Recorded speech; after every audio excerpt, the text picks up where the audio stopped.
This episode is brought to you by our great sponsors. If you need to buy a domain, look no further than hover.com. With hundreds of domain extensions, no heavy-handed upselling, and best-in-class support, Hover makes it easy to spend less time on your domains and more time on your big idea. I use Hover for all of my domains, and I couldn't be happier with the process from start to finish. And now, you can use the offer code BUILDSOMETHING for 10% off your first purchase. That's BUILDSOMETHING, all one word, no spaces. Head over to buildpodcast.net/hover today. That's buildpodcast.net/hover. Have you ever struggled to find the time to promote all of your amazing content on social networks? Are you tired of logging into several different places and platforms to complete all of your digital marketing needs? Don't worry anymore. Social Web Suite has got your back. Social Web Suite, the social sharing platform built for professionals by Hype Studio, will take care of all of your social media marketing needs, so all you need to do is relax and concentrate on growing your business. Start your free trial today and see what all the buzz is about. Head over to buildpodcast.net/hype for more information. That's buildpodcast.net/HYPE. And when you are ready to make the purchase, make sure to use the discount code BUILDSOMETHING and save yourself some money. And now, on with the show. Hey everybody, welcome to another episode of How I Built It, the podcast that asks, how did you build that? Today, my guest is Topher DeRosia from HeroPress. Topher, I never ask people if I say their name correctly, but I said your name correctly, I hope? You nailed it, and All right. it's unusual. Most people get it a bit wrong. Nice. What's the weirdest one that you've gotten? Oh, man. I mean, other than just crazy, ridiculous, I get a lot of DeRosia. Gotcha. Nice. You would, I have a pretty phonetic name myself, Casabona, but Yeah. I get a lot of Casabana and stuff like that, Casabone. Yeah. So I understand. Cool. Well, welcome to the show. Thank you for joining me. Yeah, no problem. Thanks for having me. Yeah. So we're just going to jump right into it. Why don't you tell us a little bit about who you are and the idea behind HeroPress? All right. I am pretty average guy from Michigan, married, 2 kids, 2 dogs, little house. I've been a web developer for more than 20 years now and got into WordPress in 2010 and realized that it solved many, many of the problems that I had been trying to solve over the previous 15 years. So I jumped in with both feet, and I haven't really developed with anything else since. And you asked about HeroPress. It's a very long story. But one day I got up out of bed and I checked my email, and my boss said, you're not going to work on the work you've been doing for the last year and a half. I want you to do something special for WordPress. But he didn't tell me what it was. Huh. He just said that. So I wrote back and I said, what kind of thing are you thinking? And he said, that's your journey to discover. Wow. Yeah. So I had to figure something out. And there were some stipulations. If I did this, it would have to be all in. I couldn't go back to my old job. It was 100% or nothing. And it needed to be financially profitable within 3 months. And what else? There were a couple other things that don't really matter now. But I thought long and hard, and he made available to me a WordPress development company in India and said, if you need to build something, use these guys. I've bought their time. And I got to know one of the guys there pretty well. And one evening he got frustrated and ranted a bit about how hard it was for his agency to get good contracts. And he asked me for business advice.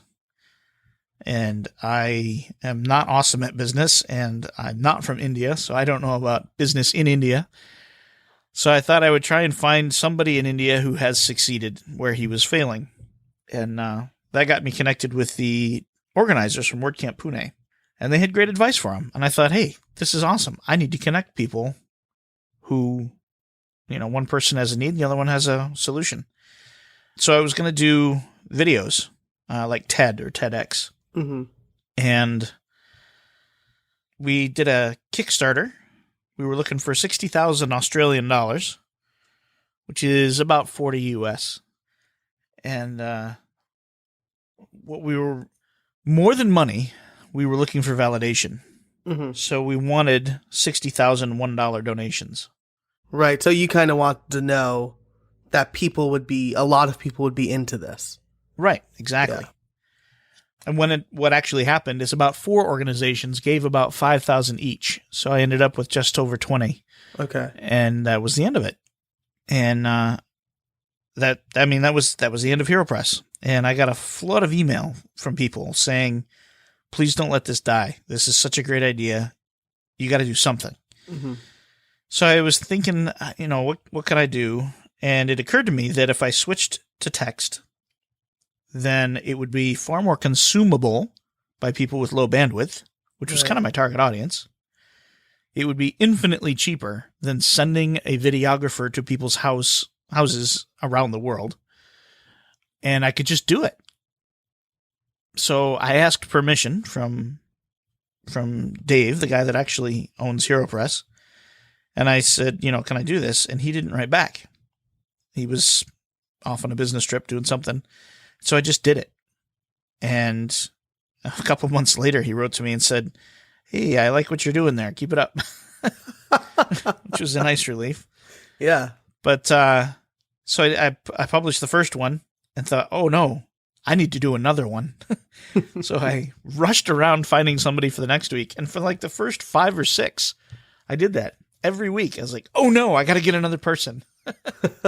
Which is a terrible way to run a curated blog like that. But it worked. And it seems to be popular. So I'm still doing it. That's awesome. So HeroPress is, I guess, like the elevator pitch, right?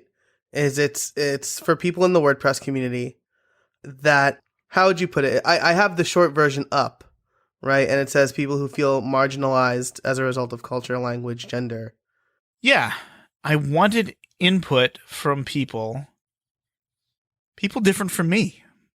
Gotcha. I mean, everybody I know in the WordPress community personally, well, everybody I knew at the time, I met at WordCamp, and they were all Americans. They were all, American rich. They were all generally the same.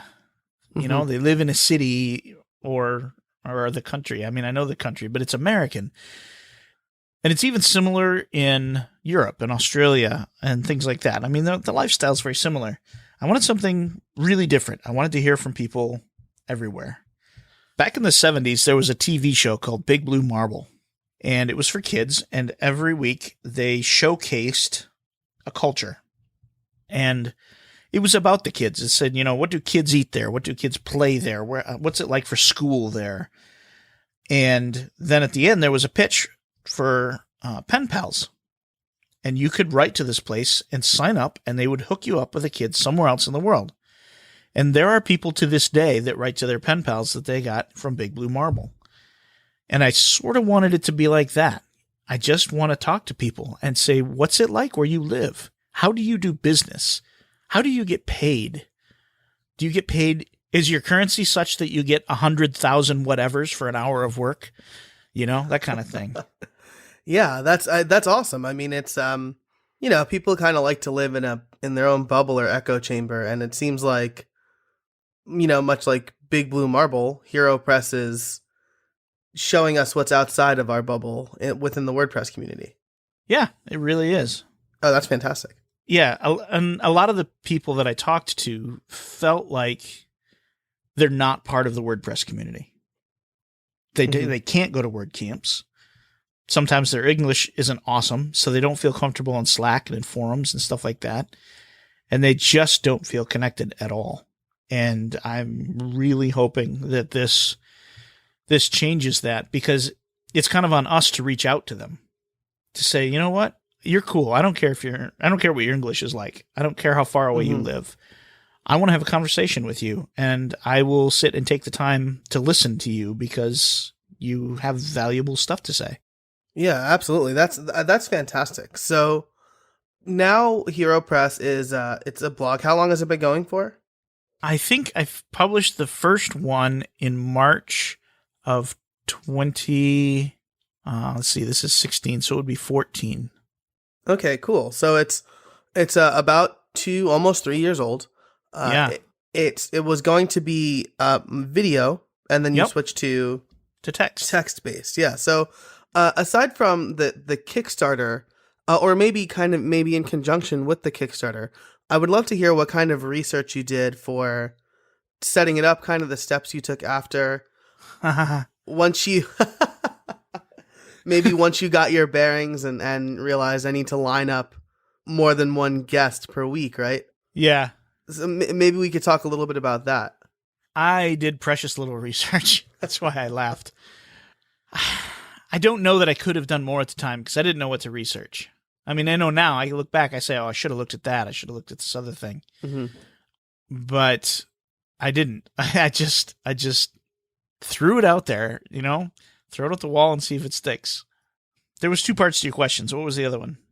It was revolving around kind of Kickstarter and then the necessary steps you took to set up Kickstarter and then post Kickstarter, because we don't talk about crowdfunding really. Yep. So I'd love to hear more about that. That's something else I did precious little research on. The big surprise for me was that once you submit to Kickstarter, they get 4 to 6 weeks to think about whether or not you're allowed to do this Kickstarter. Wow. Yeah.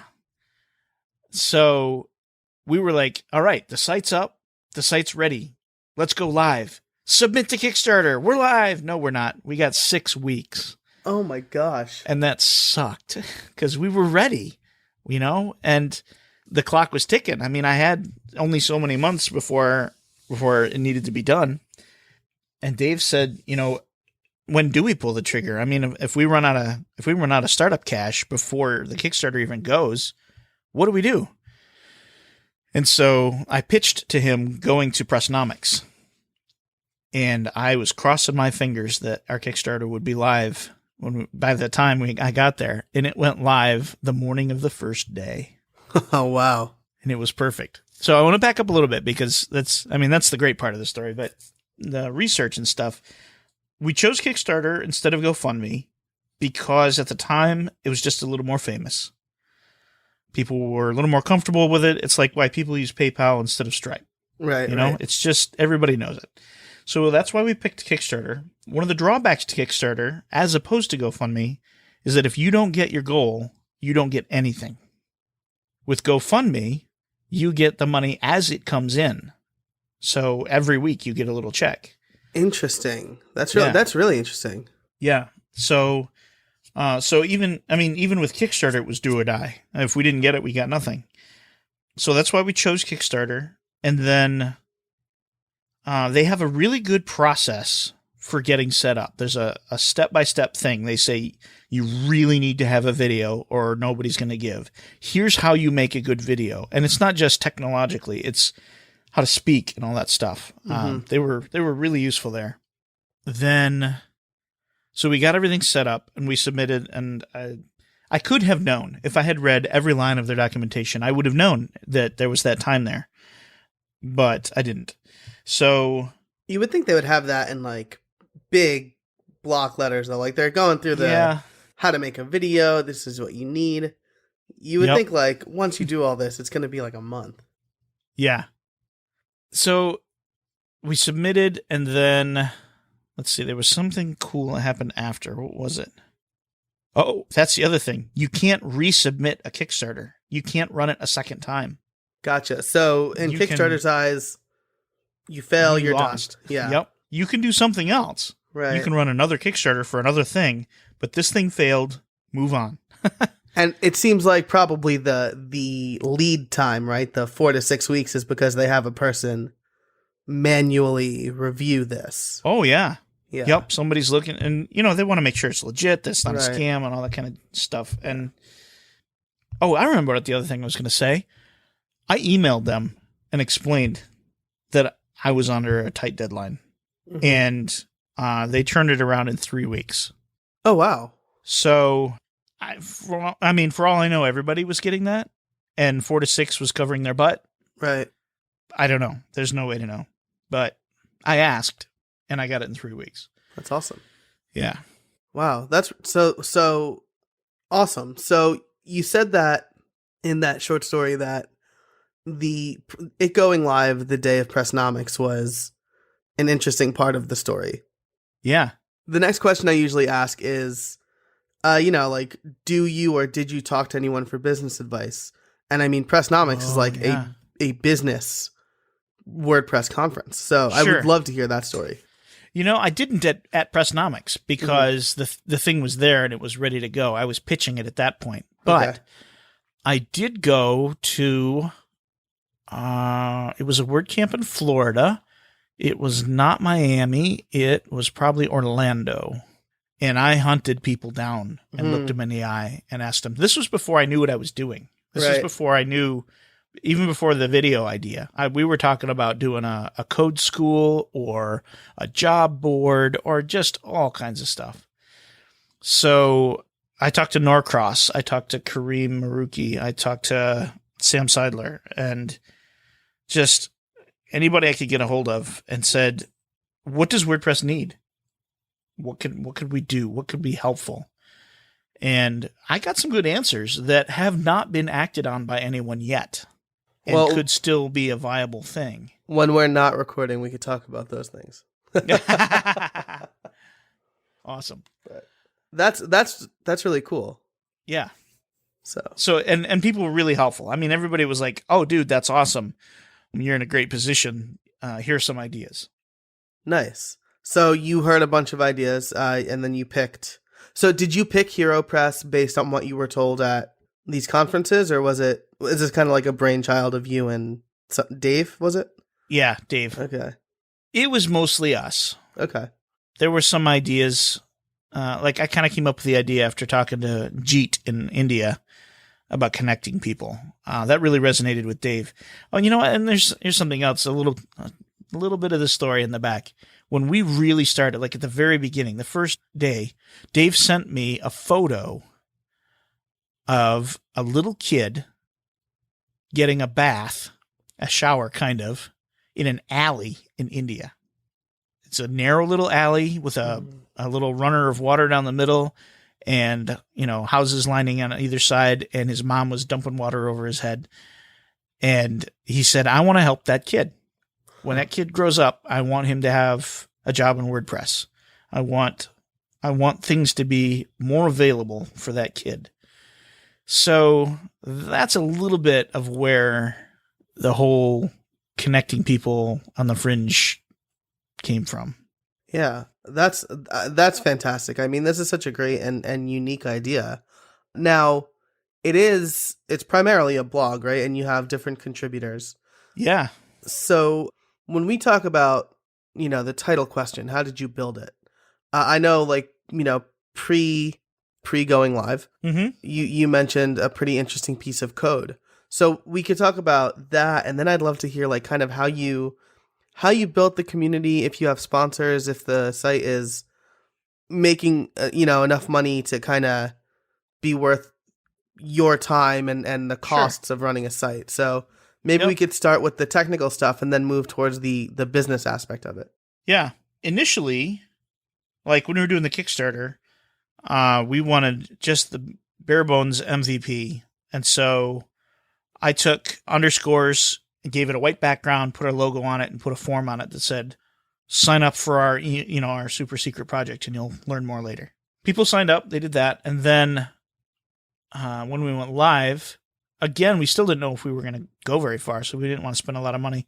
So I used a theme called Make from the Theme Foundry. Okay. And I think that was the first time I used it. And it gave a very nice looking site with minimal effort. And I said, awesome, let's run with that. And that is the same theme it is running today. It is almost untouched. That's awesome. Theme-wise. Once we started doing contributors, I created a custom post type for contributors instead of making them users for a variety of reasons. One of which was a lot of the plugins that I wanted to use applied to content as opposed to users. So I wanted maps associated with each contributor. Mm-hmm. And the plugin I used associates them with posts, but not users. And there was a whole bunch of other stuff like that. And for a long time, they didn't have users. Like I didn't have users at all. But since then, I've started creating users for the contributors so that they can log in and edit their own stuff. But they're just login accounts. They're not anything special. Gotcha. That's really interesting. So, quick aside, what is your area of expertise? Is it design? Are you a programmer? I'm a back-end WordPress developer. Okay. So I used to really love CSS, Mm-hmm. but I looked away for a couple of months, and when I came back, it was completely different. Yeah, totally different. I mean, front-end development in general. Yeah. And at the same time, while it was changing to be something completely different, I got a job where there were front-end developers who were awesome and available to me. And I said, guys, just go do your thing. Nice. Yeah. So being a back-end developer, it makes it really easy to do things like create a custom post type and throw a bunch of content in it. The Maps plugin I use has a great back-end, but I didn't like the front end, so I rewrote my own. So if you go to the website now and click on the map link, you'll see the custom map that I made. Nice. Yeah, so the theme itself is very, very simple. I've done almost nothing to it, but the content, I've done a fair amount of hack and slash. Cool, very cool. So that's the technical side.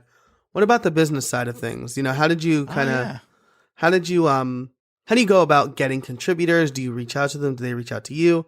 Do you have sponsors and is the site profitable? Things like that. Yeah.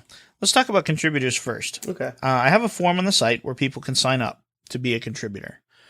And I would say right now I have 84 contributors listed on the site. And I would say fewer than 10 of them approached me. And there's only been one person ever that I did not accept. So by far, I track people down. Gotcha. Far more than anything else. And early on, it was people I knew. I mean, even, I did know people outside of the U.S. I knew the guys in India. I knew Rarst. I knew, and I asked some advice. I said, who else would you recommend? And so I got some good names.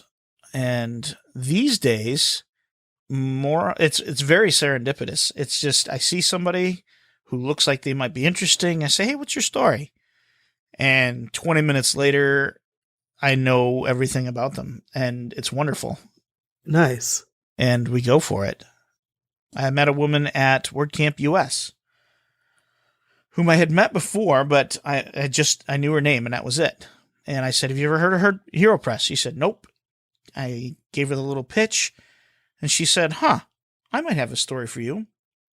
I was a single mom living in New York, and I didn't have a job at all. And I learned WordPress, and it let me raise my kids at home and have a good living for them. Oh. I was like, all right, there you go. Story number one. Man, that's amazing. Yeah. So I usually approach people, and almost always there's only been 2 people ever who've said, I don't think my story is right. Mm-hmm. And I've agreed with them. Gotcha. Everybody's got a story. Everybody is fascinating. Yeah. That's really cool. Yeah. So then you want to talk about sponsorship and stuff like that. Yeah. Because I started out just doing it on my own, there was no money involved inherently. And it stayed that way for a really long time. I think the first time anybody tried to give me any money at all was right before WordCamp Europe this summer. Somebody said, hey, where's the donation form on your site? I need to give you money. And I said, well, there isn't one. And I don't really have a mechanism for taking money. He said, do you have PayPal? I said, I do, but I don't, if you gave me money, I can't say, I would use it for this thing for HeroPress. He's like, yeah. I don't care. I just want to give you money. And so he just gave me money. And I actually used it to help get my wife to WordCamp Europe with HeroPress, which was nice. Yeah. But for a long time, I didn't want money. I didn't want to accept money for it because I didn't want to be making money off of these people's stories. And it's a very tricky thing. I do have some sponsorship now, and I still am a little concerned about making money off other people's stories. A few months ago, XWP approached me and said, we'd like to sponsor some of HeroPress. Officially, not just here, Topher, here's a few bucks to go to WordCamp. And I really thought about it for a long time. And I asked a lot of people. I asked people who had been contributors, people who don't have a lot of money and might resent me getting some. And universally, it was, dude, take the money. HeroPress is awesome. You deserve every penny. Yeah. And so, given that advice, I accepted. So HeroPress sponsors one essay per month. And basically, to figure out how much, I just looked at the time I spent on it, and I looked at my freelance rates, and I said, well, if I were billing a client for this time, it would be this much. And they said, all right, cool, there it is. And so now every month, I get a little in the mail, which is nice. Yeah.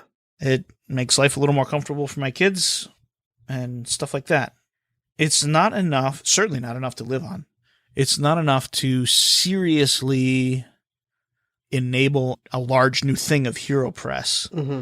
But if I could manage to get the other 3 per month sponsored, I would probably never again need to do a GoFundMe to go to India or Kathmandu or anywhere, which would be nice. I did a GoFundMe to get to India last summer, and that was fantastic. It was an honor to be supported by the community. But I don't want to ask the community for money every time I want to do something. Yeah. And so the sponsorship I have now is making life a little more comfortable. A little bit more would probably get rolled back into HeroPress a lot more with, WordCamps and new features. And basically it would become like my side job, and I would spend the same hours on it that I would with any other client. Yeah. And I have some ideas for the future about where it can go and other things we can do. Nice. That's really cool. So we're banging up against time already. So I usually, at the end of this, I like to ask 2 questions. What are some plans for the future for HeroPress? And do you have any trade secrets for us? You ask everybody those questions? I do. I sure do.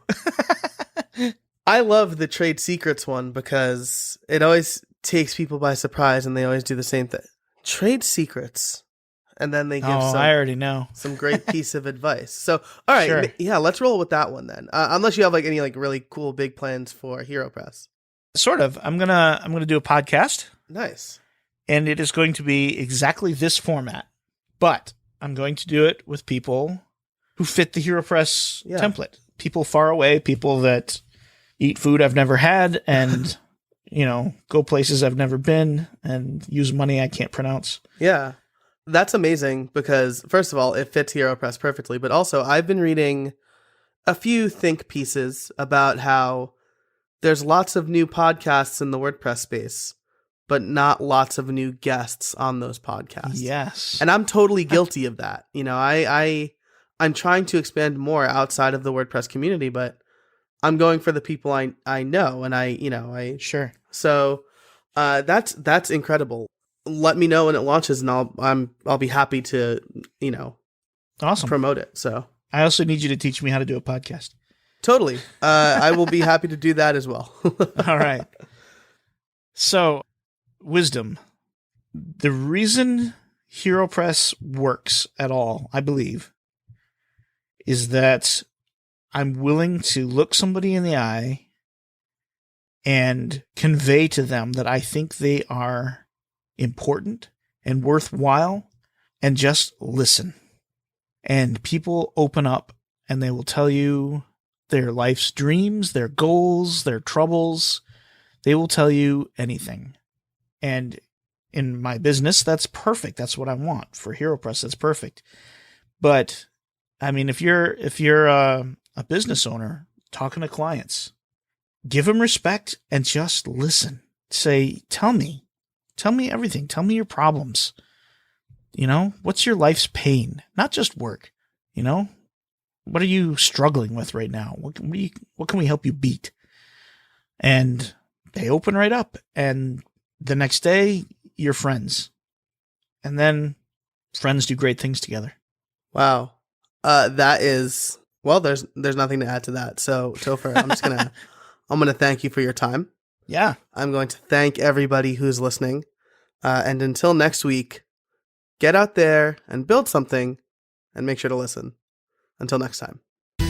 Thanks so much for listening, and thanks to our great guest and fantastic sponsors. If you liked the show, please rate it and subscribe on iTunes, in Google Play, or whatever your podcast app of choice is. If you have any questions, be sure to reach out at howibuilt.it. And finally, until next week, get out there and build something.